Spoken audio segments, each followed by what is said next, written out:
అందమైన నిర్మల్ కొయ్య బొమ్మలంటే ఎవరికి తెలియకుండా ఉండదు. తెలుగువాడైన ప్రతి వాడికి నిర్మల్ కొయ్య బొమ్మల గురించి తెలిసే ఉంటుంది. నిర్మల్ కొయ్య బొమ్మల సొగసు వర్ణనాతీతం. ప్రపంచ ప్రఖ్యాతి పొందిన నిర్మల్ కొయ్య బొమ్మలు పొనికి చెట్ల కొమ్మలు దుంగల నుంచి తయారవుతాయని చాలామందికి తెలియదు. పొనికి చెట్టు యొక్క శాస్త్రీయ నామం గివిటోయియా రోట్లరిఫార్మస్. పొనికి చెట్లు ఎక్కువగా ఆకురాలే పొడి అడవులలో పెరుగుతాయి. ఈ పొనికి చెట్లు ఎక్కువగా మనకు తెలంగాణ, ఆంధ్రప్రదేశ్, కర్ణాటక, తమిళనాడు, మహారాష్ట్ర, కేరళ ఇంకా శ్రీలంకలో ఉన్నాయి. కొండ ప్రాంతాలలో కూడా ఇవి బాగా పెరుగుతాయి. ఇటీవల కాలంలో పొనికి చెట్ల సంఖ్య బాగా తగ్గుతూ వస్తోంది.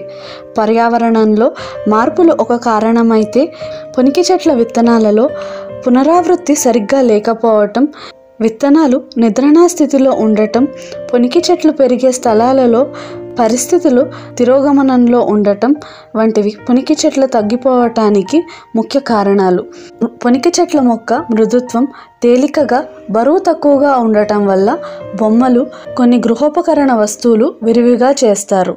తెలంగాణలోని నిర్మల్ ప్రాంతంలో పొనికి చెట్ల యొక్క చెక్కలతో, కొమ్మలతో హస్తకళలు చేయటం గొప్ప కళగా అభివృద్ధి చెందింది. వివిధ కళాకృతులు తయారీ పరిశ్రమగా నిర్మల్ ప్రసిద్ధి పొందింది. నిర్మల్ కొయ్య బొమ్మలను తయారు చేయటమే కాక అనేకులు ఈ హస్తకళను నేర్చుకోవటానికి ఉత్సాహం చూపెడుతున్నారు. తెలంగాణ రాష్ట్ర ప్రభుత్వం కూడా నిర్మల్ కొయ్య బొమ్మలకు గుర్తింపు కల్పించటమే కాక ప్రచారం కూడా చేస్తోంది. నిర్మల్ బొమ్మలకు, కళాకృతులకు జియోగ్రఫికల్ ఇండికేషన్ అంటే భౌగోళిక గుర్తింపు కూడా లభించింది.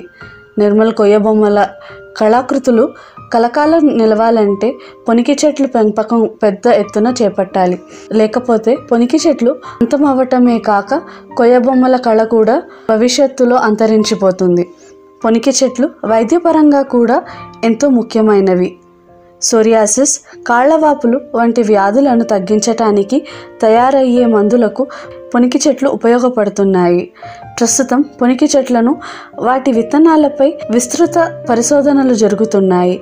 ములుగులోని forest college and research institute ఇటీవల పొనికి చెట్ల విత్తనాలపై పరిశోధనలు జరిపింది. విత్తనం నుంచి మొక్క పెరిగే ప్రక్రియ, కొమ్మలు లేదా మొలకలు బయటకు వచ్చే ప్రక్రియలపై శాస్త్రీయ పరంగా అనేక పరిశోధనలు చేసి పొనికి చెట్ల పెంపకంపై శాస్త్రీయ ప్రణాళికలను సిద్ధం చేశారు. సంస్థలోని department of tree breeding and improvement పరిశోధకులు పొనికి చెట్ల పెంపకంపై సిద్ధం చేసిన ప్రణాళికలకు పేటెంట్ అనుమతికై నిరీక్షిస్తున్నారు.